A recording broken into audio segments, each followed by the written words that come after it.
Welcome to another episode of Two Who's Review. I'm Alex, I'm Fitz. and today we are looking at the Series 3 premiere, Smith and Jones. Mm. First episode of Martha Jones as a permanent companion, but Mm-hmm. not the first episode with Freema Agyeman, because as many people know, she played Adiola at the during Army of Ghosts, and Yes. this episode does have a nifty little workaround for why they look the same. Yeah, it had been a while since I'd seen this episode, so I completely forgot about that little name drop, and I'm like, oh, wait a minute. Isn't that the person? And then I looked it up, and yeah, it's the same, it's Freema Agyeman played both, of course, so. Yep. It's I always find it funny that whenever a show needs to do this, it always goes with like a cousin route. Or it's just like, well, that means both of you only have like one shared parent's genes, so both of those sets of genes must be incredibly dominant because there's not even a smidgen of a little difference between you two appearance-wise. But that's like a very minor thing, obviously. Yeah. I'm trying to find out. I'm trying to see if there was any reason it was Freema that was cast after she'd already appeared. Whether or not there was any kind of like on set reason where they're like, oh, she was charming on set. We decided we wanted her to come back, so I can't find anything at the moment, but that doesn't really matter. We're not. It's not for us to say at this point in time. What we can say is that this episode very, very serviceable. It's a really really solid series opener. But I think what it does the best is it's an incredible introduction to the character of Martha. It's almost like the entire episode is structured in a way to hit every single beat of a perfect companion archetype. And I'll get to that a bit later on. But yeah, sure. For now, what do you think? I thought this story was pretty strong. I remember it being good when I watched it when I was younger. It holds up pretty well. Martha, as you say, is kind of really is the centerpiece of the whole thing and how sort of she interacts with the world, and her characterization comes across pretty strongly. Yes, she is very interesting. She's got a sort of that desire for adventure, but she's also got a really core sort of almost worldly intelligence to her, which is really kind of great. And there's also the nice sort of family dynamic she has, and I really like that because, like it's not in super obvious ways, but you just get a glimpse of what her value system is, which is really nice. Even from that first couple of conversations on the phone she has with her family, it's clear that there's obviously a bit of tension there, but she really cares about her family, which is really great. Yeah, absolutely. Just going back to the double casting of Freema Agyeman, not including Freema, there are actually 5 actors in this episode that had previously been in Doctor Who in different roles. Really? Yes. And Joa Ando, and I apologize if I get that name wrong, who plays Martha's mother, also played Sister Jat in New Earth, so one of the cat nurses. Right. Anne Reed, who plays Florence Finnegan, was Nurse Crane in The Curse of Fenric. Really? Yep. That is interesting. Trevor Laird, who plays Clive Jones. I think that's Martha's. I can't. Is it brother or father? Presumably father. Brother would be too young. But he plays Frax in Mind Warp. Right. And Roy Marsden, who plays Mr. Stoker, was in the 8th Doctor audio drama Human Resources. So, quite an ensemble of veteran Doctor Who actors there. It's just fascinating how it's always like you can't throw a stone in a British casting office and not hit someone who hasn't appeared in Doctor Who before. And yet, in 2007, they doubled up 5 times. Yeah. I mean, I think that's sort of a BBC thing, really. Yeah. It's I presume it's also just about at any time cast the best person for the role, right? So if you've got like Martha's mother, who previously has appeared as an actor covered up by cat makeup, doesn't really matter that much. You can get away with it. No, and the other ones only appeared via voice or 20+ years prior. So yeah, it works. Yeah, it works fine. Over to the timescales, the episode has an average rating of 7.5 out of 219 votes. I think that this is pretty reasonable, because like I said, I don't think this episode is doing anything like mind-blowing here. It's not like an instant classic, but it does its job and it does it very, very well. Yeah, it's basically what you think of when you think of a solid Doctor Who episode, particularly like Revival, but just even generally, like this is kind of like it's just a really good, decently constructed Doctor Who episode. Nothing super groundbreaking, but I mean, maybe we'll discover some stuff as we talk about it, but I can't think of any major flaws with it. Like it does its job and it does it quite well. It's also, it must be said, I think actually a pretty good introduction, not just for Martha or the Doctor even, but even for the show generally. Like if someone asked me, where is there any sort of starter episodes you would recommend with Doctor Who? This is not too bad, I think. Yeah, well, and that's reflected on timescales as well, because only 4 out of 107 people say that this story requires a previous.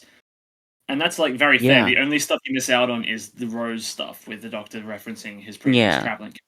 But even that is largely like stuff you could pick up on throughout the episode and indeed the series. Like they give you enough information to figure out. He recently had someone he traveled with, lost her, and he's still getting over it. Yeah.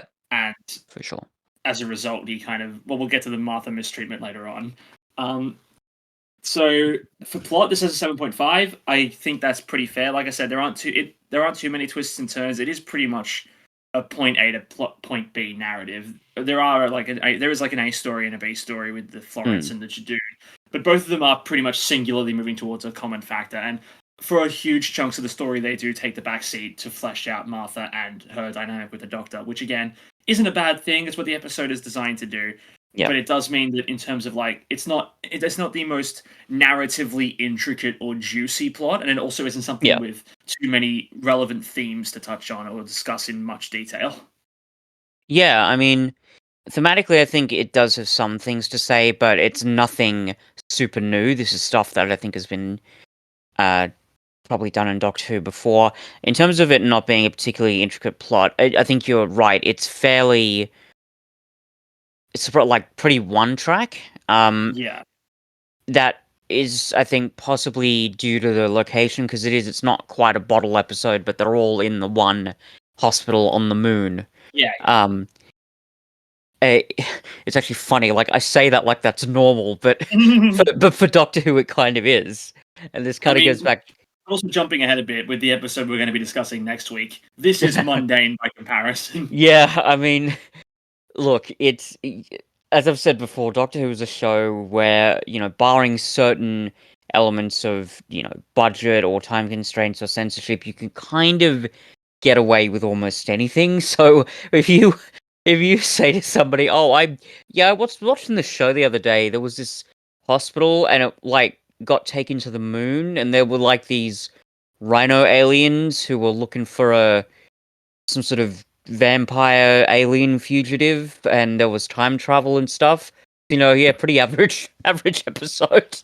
Yeah, but for Doctor Who it is, because again, like there's so many weird things you can get away with in Doctor Who, that having a story that has so many sort of strange concepts as this, but also they get sort of wrapped together as neatly as they do. Again, that's just average, just good solid episode, which is just I'm sorry, that's a bit of a tangent, but I just find that so funny.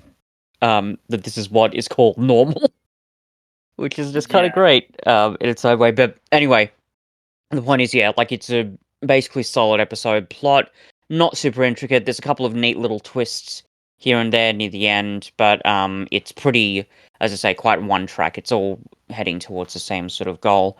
With that said, even if it is sort of just to make room for the characterizations, I don't think it needs to be terribly intricate or designed. Yeah.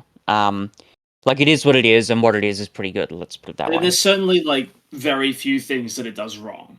Yeah.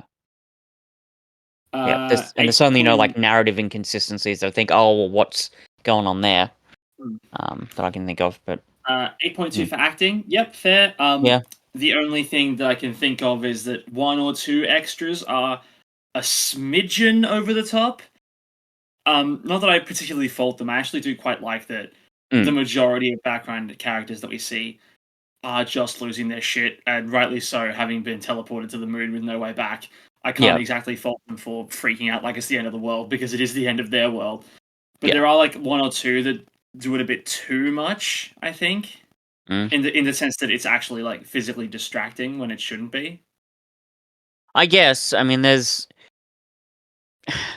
maybe it's just because I'm sort of used to more over the top style. I don't know whether that's because of my familiarity with Classic Who, but it doesn't. Nothing really stood out to me. But I'm thinking back on it, I can kind of see what you mean there. Thankfully, as you say, they're mainly minor characters or background actors. The main cast are all really solid, which is great. Yes. 7.6 for effects. Yeah, I mean, it. Obviously, like, 2007 CGI, it's not what it is today, and it does show in certain places the lasers when they're getting fired don't look. I mean, they could look worse, but they're not the most super realistic, and the exteriors of the moon maybe look a little, fake-ish, I guess, but it works well enough, and it also, in, the great Doctor Who tradition, it's relying largely on practical effects, which I think are pretty good. The Judoon are always a fun sight.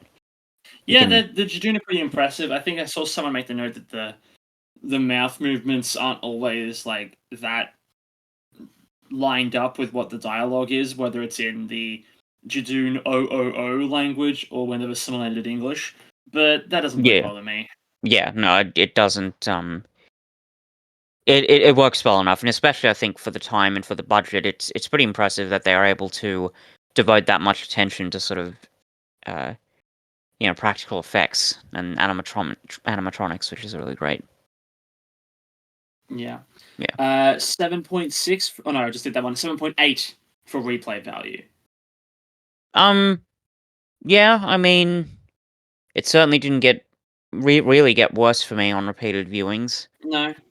I think I don't know if I would say I noticed anything super,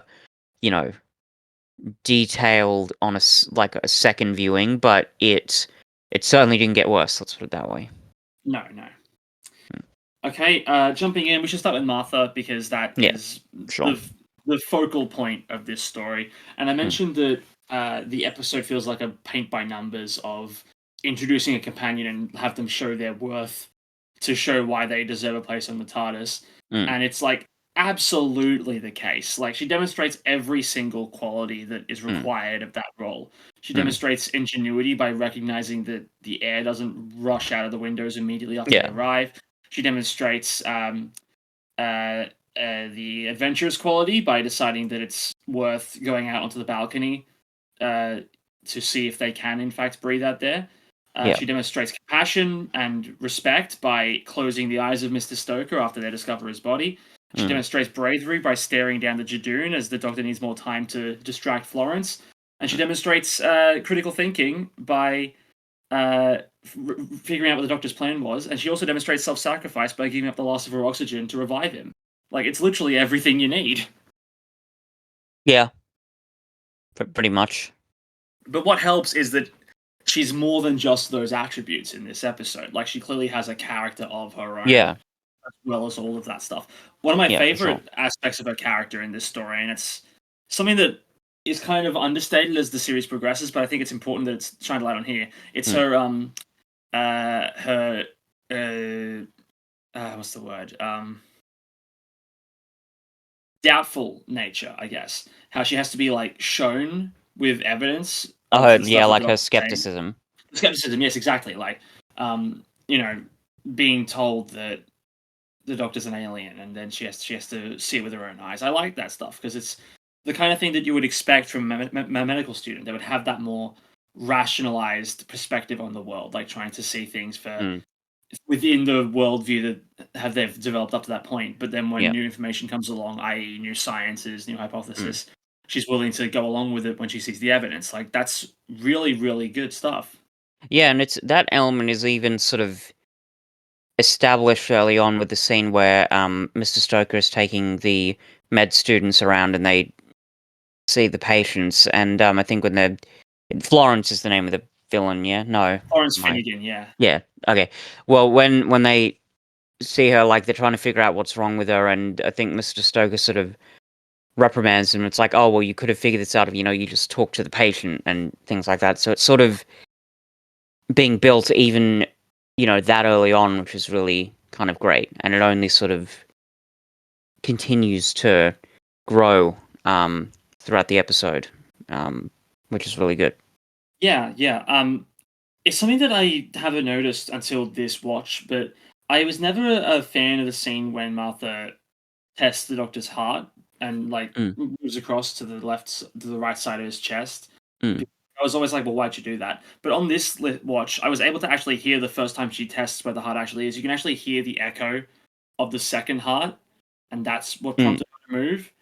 So that's a really nice detail, and it was one of my only criticisms of this episode, where it's like, oh, for no reason, she tests the other side of the doctor's chest as well. But no, there was a reason. Well done, episode. Yeah. It's a bit early on. It's quite good. As you say, the character construction here has been done quite carefully. Yeah, and then there's the understated moment as well when she calls him the doctor for the first time, having previously said you have to earn that title. And they do they reference it and they draw attention to it, but they barely. There's like a fleeting moment where he says, "You call me doctor," and then they just instantly move on. Where it's like, okay, that's nice. They don't have this big song and dance about, yeah, well, you just saved my life, so I guess now I respect you. It's like, no, that can all just be unsaid. Yeah, for sure. Speaking of unsaid things, I also really like the moment when the doctor tells Martha that he's an alien without saying anything. That moment's really a nice sort of subtle approach to really quite a big piece of information. Yeah, but I also love how a lot of this traditional companion explanation stuff is very seamlessly woven into the narrative. Yeah, no, for sure. Like, there's no moment where the companion just happens to be like, this is a bit weird, it seems a bit alien, are you alien?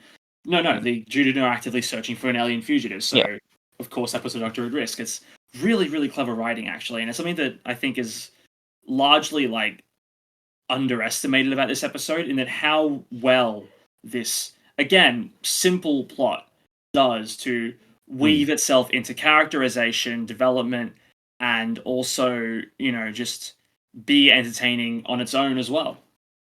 Yeah, for sure. It's hitting all the right notes, really. As we've said, it's not the most, innovative or groundbreaking episode, but there are just so many elements that it's, getting right.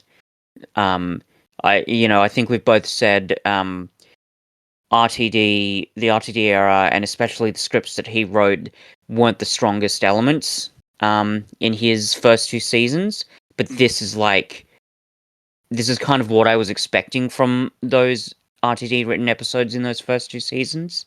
If that makes sense. There's just 100%, yeah. Yeah. It's not, this isn't a Love and Monsters situation where we're really starting to wonder about all the interesting creative decisions.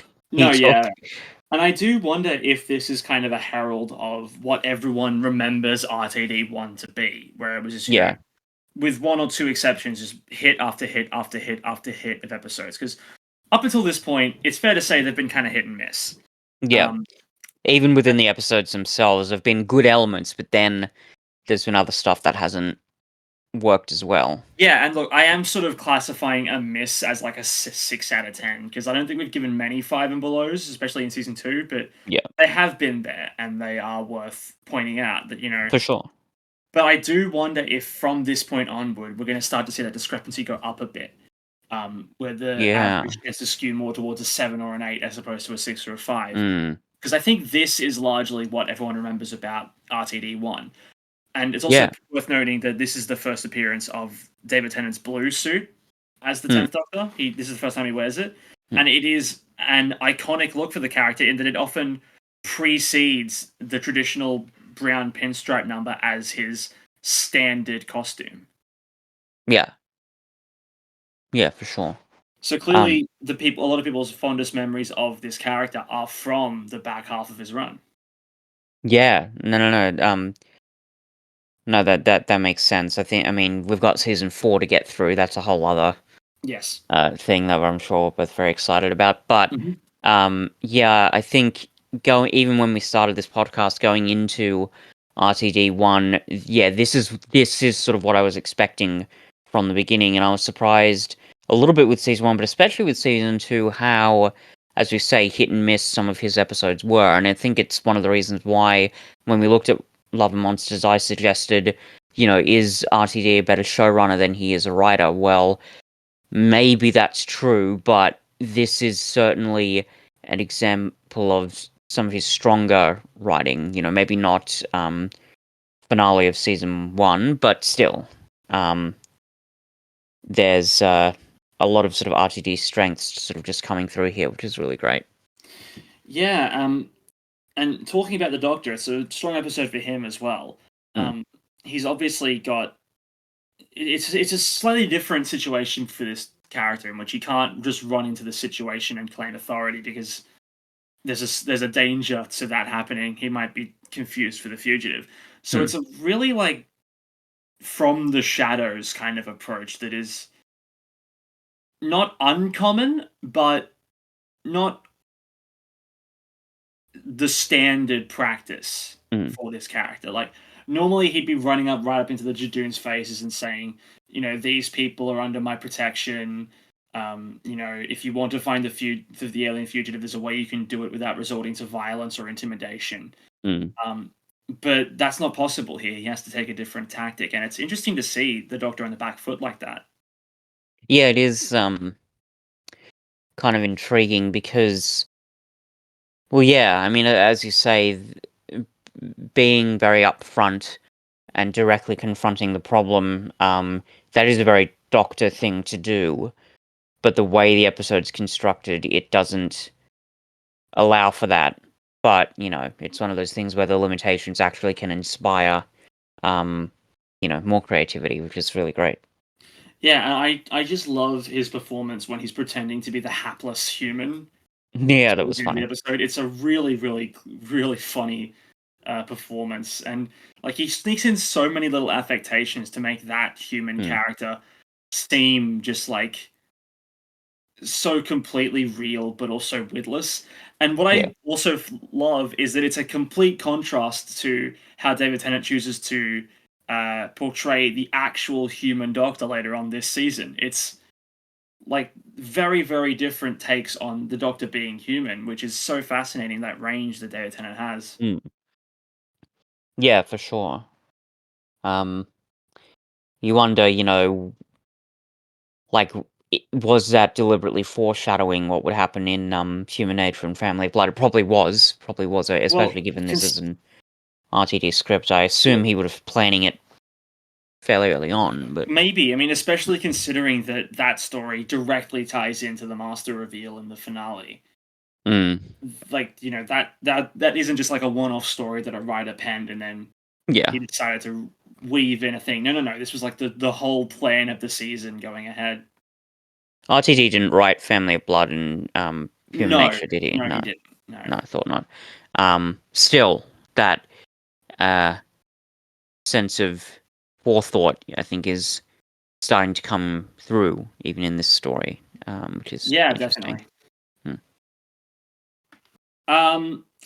is it? Well, I think it is maybe worth touching briefly on Martha's family situation because Yeah, sure. while they're not as important as Rose's family, they do have their part to play this season, and we'll see that moving forward. It's Yeah. mainly with Tish and her mother. Yeah. It's such a it's so interesting how both companions that Russell T Davies has introduced so far have had their parents have been characterized as not amazingly on the same page 100% of the time, and that's putting it delicately. Obviously, Yeah. Rose's actual father, Pete, died prior to the series beginning, but when we do see them interact in Father's Day, it's clearly not a good relationship. And then Yeah. Martha's parents, they're separated or divorced, and the relationship is clearly rocky. Yeah. I do wonder, like, what and thinking on it, Donna, not by initial conception, but her dad is dead, and her mother has a hostile relationship towards her. Hmm. Moving ahead, Ruby also has a weird parent thing happening at the moment. Hmm. It's a strange through line we're finding between how Russell chooses to write his companions. Yeah. I mean, I wonder whether there isn't some sort of, maybe even a conscious thing going on there. Was that there's like a parallel between sort of the emotional isolation that some of these characters feel and the emotional isolation that the Doctor presumably feels because their entire planet got destroyed. Maybe. And the next story this season to take place on Earth in the modern day is the Lazarus experiment. And in that one we really get to see the family dynamics explored much further because here it's like a minute at the start and a minute at the end. So it's not an amazing we don't get a full impression of who they are and their dynamics by the end of this. Yeah, you get a pretty good impression given how little screen time is devoted to it. But as you say, like yeah. it's not. They essentially bookend the episode. Yeah, but you don't necessarily learn everything about them either. You learn No, enough, but we don't have like a full impression of who these are as people yet. no, and it feels maybe it's easy for me to say this with hindsight because I know basically where the season's going, but even with the interactions we see, it feels like there's more here that RTD is setting up, which is interesting. Yeah, but even with the small snippets that we get, it's enough to give us an idea of where they all fit into the family dynamic. So everyone at the beginning is calling Martha, and it's like based on that, I presume that she is sort of the mediator of the family, or one of them at least, because the other siblings seem pretty level-headed comparatively, but Martha does seem like the go-between to try and sort of resolve family disputes, and yeah, for sure. That I always found that kind of character interesting from like a conception standpoint, and it's not something that comes up with Martha in this season. But I do like the concept of a character like that, and then asking the question, well, who do they turn to mediate their problems? And it's a dynamic I've explored in some of my scripts in the past. It doesn't come up here, but it doesn't need to. Obviously, it's just something that I latched onto and went, "Oh yeah, that's the archetype I like to write. That's the good stuff." Yeah, sure. Yeah, it those little scenes, brief though they are, do a lot in terms of the family, like characterizing, excuse me, the family dynamic, but also Martha specifically because it shows that she's self-sufficient.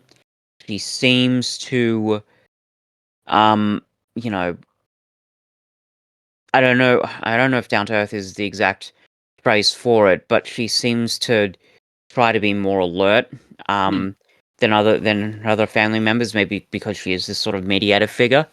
And it also shows, and I think you've even touched on this before, it'll get expanded on later in the season, but she obviously is, feeling the weight of, the tension between the family members, and she's struggling a little bit with that, but she really cares about her family, which is why she sort of takes on this mediator role. She wants them all to sort of, coexist despite the tensions there, which is really, really good. And I think, again, you correct me if I'm wrong, but doesn't that care for her family and the importance of her family to her, doesn't that get expanded on this season? It does, yeah, and Yeah. we'll see that especially in the last couple of episodes, how important Yeah. that is to her. Mm. But I think another really telling thing is that in that rapid fire string of phone calls at the beginning, like she Mm. listens to what they have to say, but then the first thing that she says back to them in pretty much every situation there is like trying to respectfully communicate the other's point of view as well. Yeah. Like how she says to the dad, "Yeah, but think about how it's going to look for mum with you rocking up with Annalise, Yeah. or with uh, well, it happens with all of them essentially. Yeah. And it's such a hard line to walk where it's like listening to and acknowledging the point of view that you're hearing, but then also respectfully communicating the opposite in a way that doesn't have the other person fly off the handle and go, "Oh, so you're on their side, are you?" Like Yeah. you can tell she's have to do this so many times in the past, and she's Yeah. just got it down to a science by this point. Yeah. Yeah, she's and it's I think there might be other moments in the episode as well that demonstrate this, but she's clearly had to develop really good interpersonal skills, which I think can be quite useful. It makes her very relatable in that sense. Yeah, yeah. Hmm. Let's talk about the Jadoon. Yeah. I think this is a really, really interesting villain to create for this story, but it Mm. works. Yeah. It's also just like, I mean, they've become a go-to sort of background alien figure to like throw into the background of a scene if you need to populate it with random aliens because like they are just an iconic design. Yeah. They're obviously they rock up at the Shadow Proclamation a bit later on, but then they're at the bar in the Captain Jack's farewell to David Tennant section of the End of Time. They're also part of the army that the Doctor recruits in A Good Man Goes to War. And they're also bizarrely in the alliance of aliens that trapped the Doctor in the Pandorica a season prior. Hmm. They just love to use the Jadoon in these situations because, well, like it's like I said, it's a really iconic look. Yeah. It's funny, but as a kid, when I first saw the the next season trailer years ago, I thought they were Sontarans because they look kind of similar, the Oh yeah, uniforms. yeah. So yeah, I really thought, oh, are we getting Sontarans this season? That's but Quite yeah. obviously, well, the funny thing is there are some similarities, I guess, There are, between yeah. them and the Sontarans because they're a very sort of uniform species, I suppose.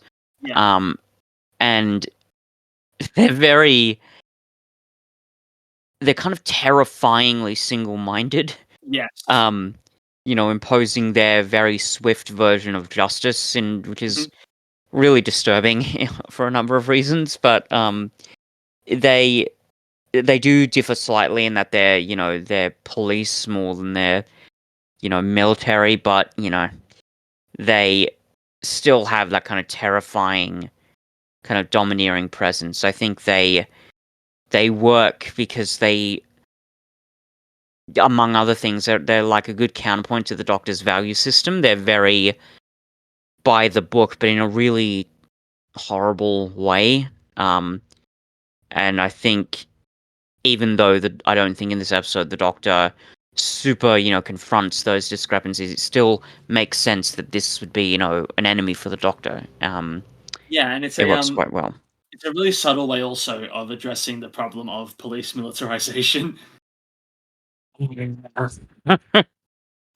And it's in a way that it's like you don't even think about it as it's happening, but like in an episode that was more thematically on the nose, there could have been a lot to say about like, and literally say as in tell the audience about how a police force which polices itself and uses excessive force is bad.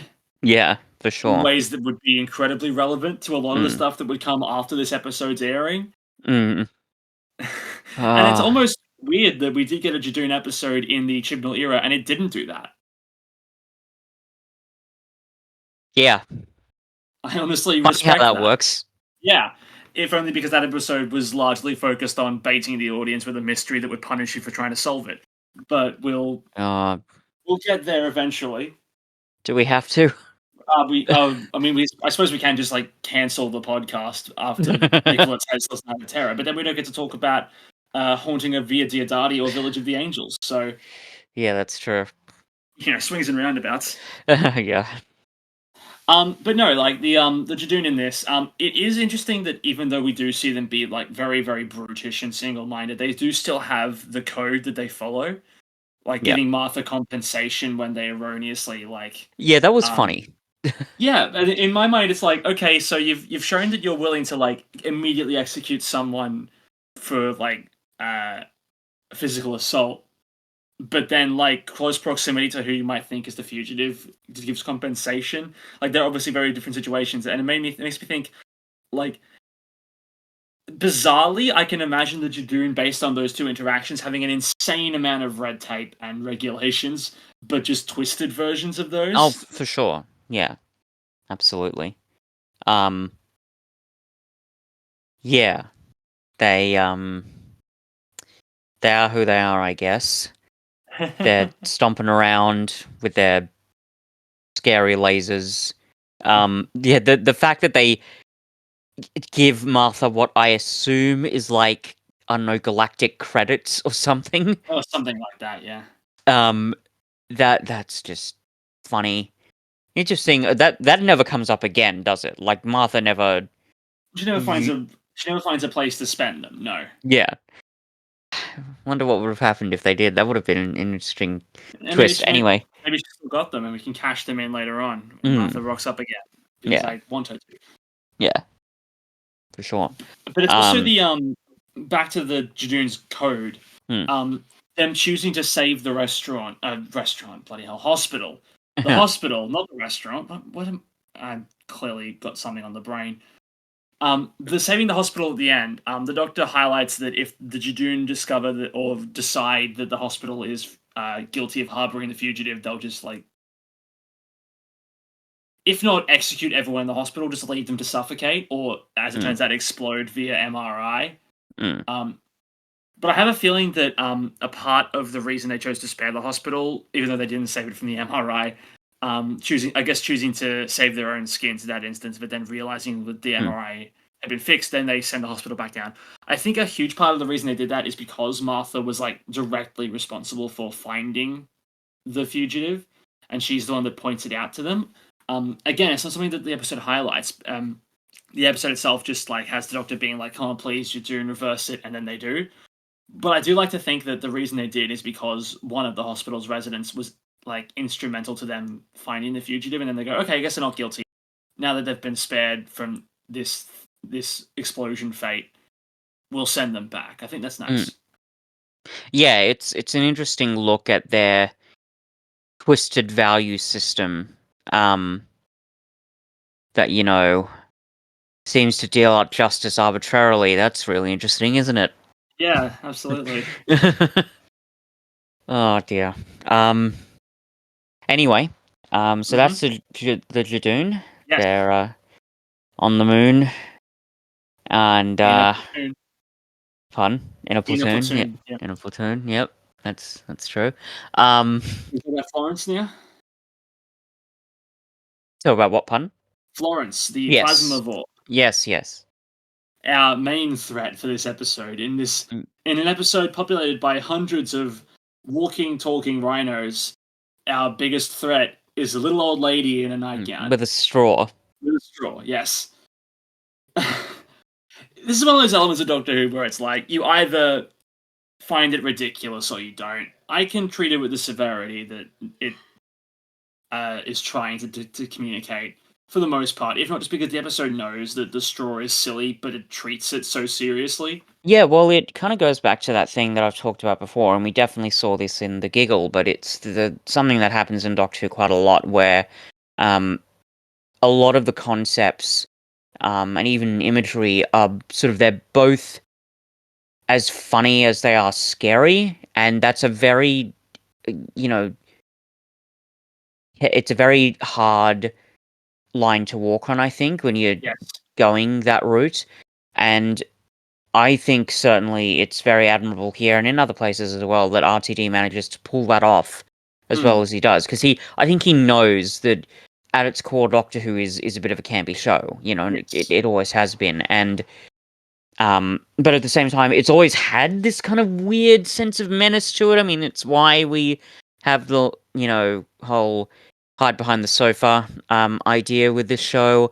So the fact that he's able to sort of tap into that and exploit it as well as he does, even in this small instance, is quite good. So that it's something, weird and dumb and mundane, like an old woman with a straw, becomes pretty icky and terrifying Yeah, when well, you think about it. Well, something else icky, and something that the episode practically glosses over in its final moments, is that the reason the Jadun are hunting her down is because she killed the child princess of Padravol Regency 9, and her justification is essentially, well, if she didn't want me to do that, she shouldn't have been dressed like that. Right. It's pretty nasty. Oh God. Yeah, so she's, this character, Florence, she's Truly awful. a monster. I don't Yes. think that's an exaggeration Yeah, I think that's a to big part say. of the reason why, I think adding that in was probably a good reason why um, no one really bats an eyelid when she goes out as gruesomely as she does. Yeah. Also, the fact that it's so funny, and I talked about sort of censorship constraints earlier, but the bit where she just says, I'll see you all in, and she nearly says hell, but she doesn't because she gets blown away. It just makes me laugh because I'm pretty sure there are instances, I think even in the Shakespeare Code, and there's even instances in another story we're going to be looking at soon where they do say hell. So it Yeah. just, I don't doubt that that's mainly just a joke. I don't think that was anything that, No, RTD was really worried about, but it's no. just funny. Yeah, it is. Yeah. I On the topic of Florence, I want to quickly talk about one of my few grievances with the plot here, and it's regarding Sure. her motives by the end.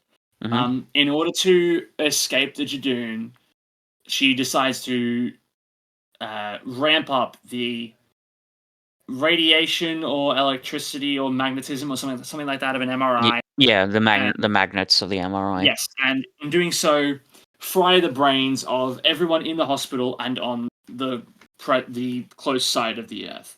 Yeah. Her plan then is to use the Jadoon's empty ships to escape.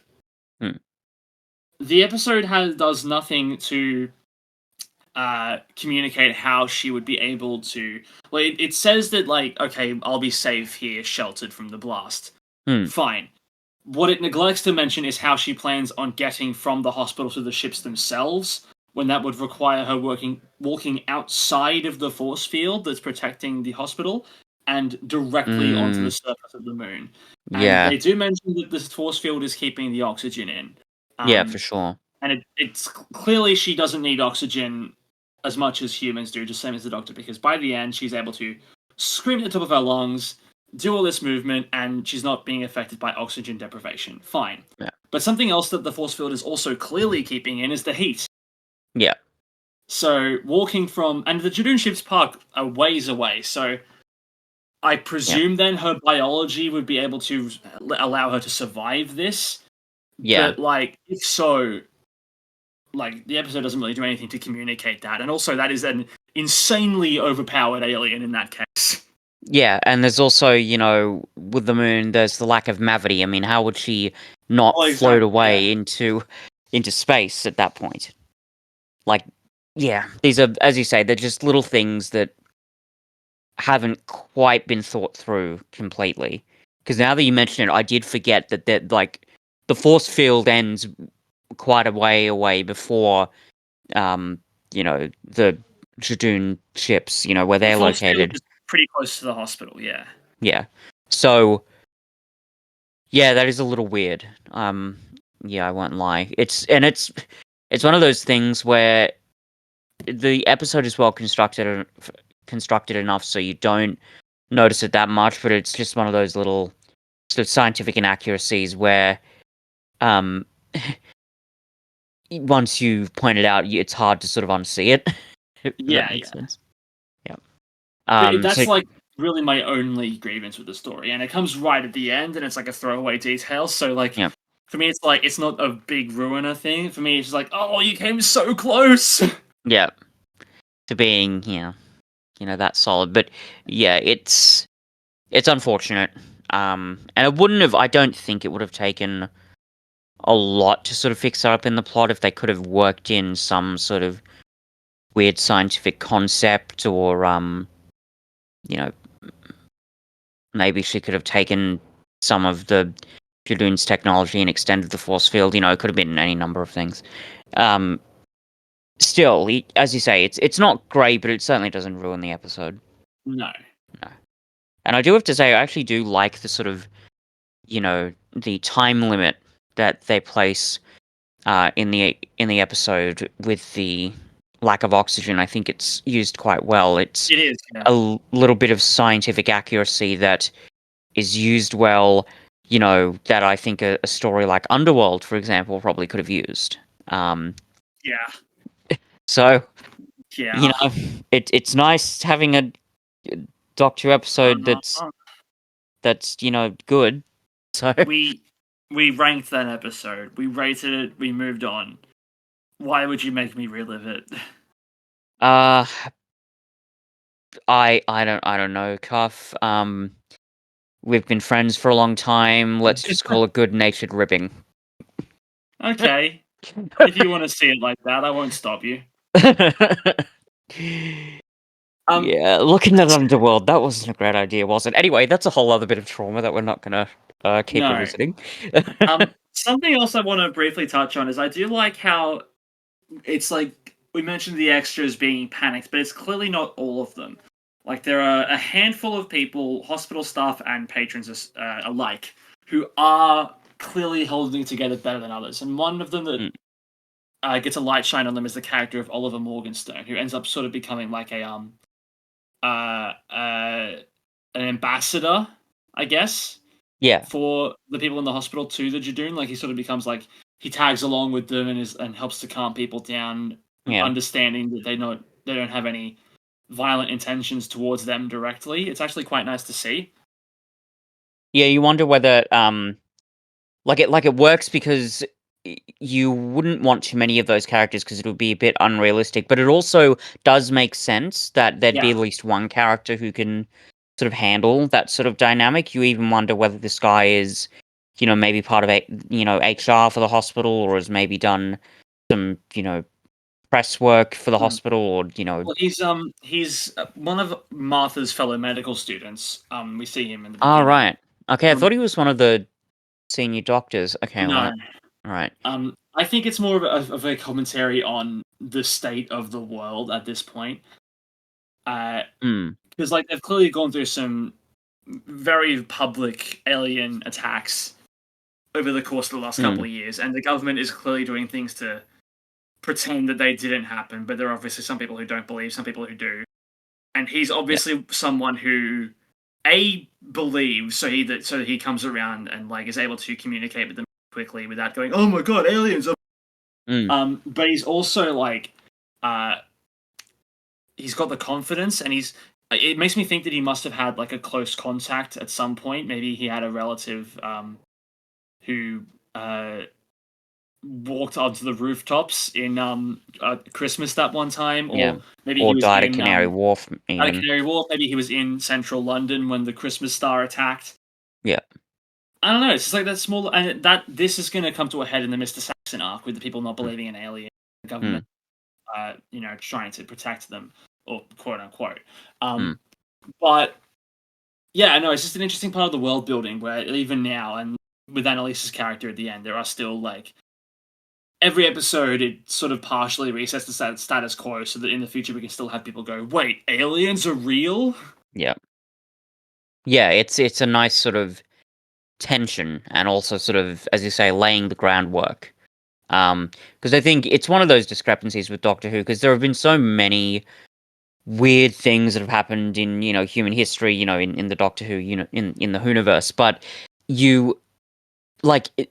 people just sort of get on with their lives, and they do comment on it at various points. It's that bit in when the Seventh Doctor says to Ace, do you remember the Zygon Gambit, or the Loch Ness Monster, or the Yetis in the Underground? And she doesn't. So it's a commentary on, I suppose, the willful ignorance of humanity. I guess.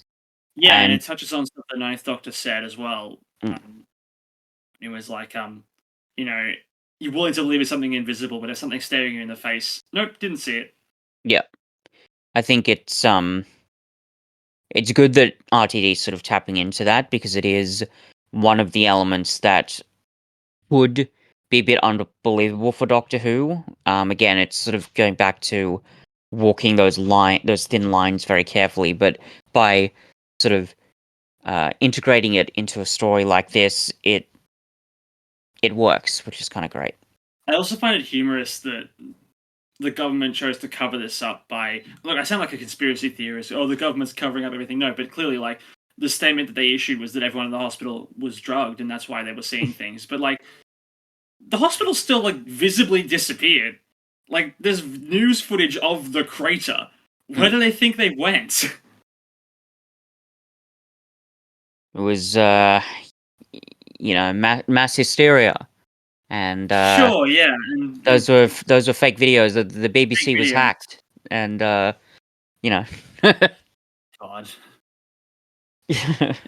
Like Annalise at the beginning is like, look. If Kubrick can fake the moon landing, why can't the BBC in this episode do something similar? Sure. I mean, it just paints an interesting picture of Annalise, because like at the start of the episode, she's clearly just like the trophy girlfriend kind of thing. But then by the end of the episode, like with believing the story, it's like, oh no, she's just proper stupid. Yeah. Also, that reminds me of something. This is a small detail, but I really, really love near the end, there's a shot of the moon in the sky, but then it's revealed to be a reflection in a puddle that gets walked on by, I think it's Annalise, it's one of the characters anyway.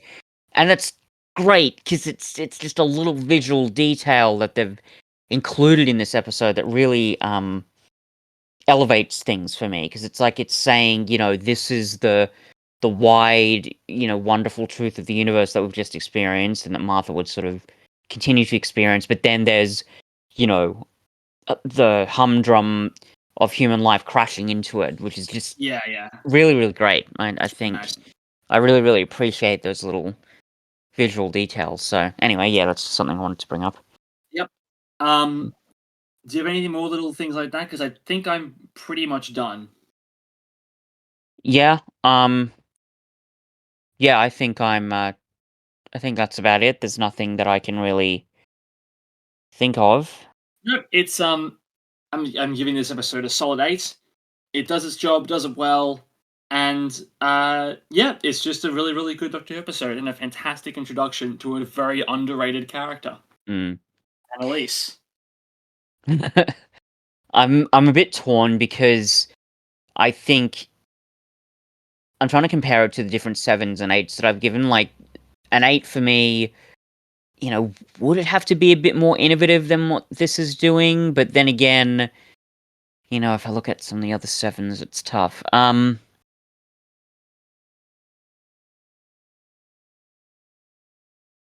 Yeah, I think I'm going to go with an 8 as well. Cool. Yeah. All right, we're proper into series 3 now. For once in one of these, I didn't say Rose gets captured or trapped. Good days ahead for Doctor Who. I just hope that the Doctor will shut up about Rose over the next 12 episodes so that we don't draw attention from Martha, and then we'll all have a good time. Yeah, we'll see how that goes. Yeah. But next time, we're continuing our classic series jump around by examining the second Doctor story, The Mind Robber. Yeah, that'll be very interesting. Indeed it will. Until then, I'm Alex. I'm Fitz. And Bo Ho So No Toko Fro So. I'll trust you to get that quote right. I didn't. Fair enough. But in fairness, I didn't really try. Very well.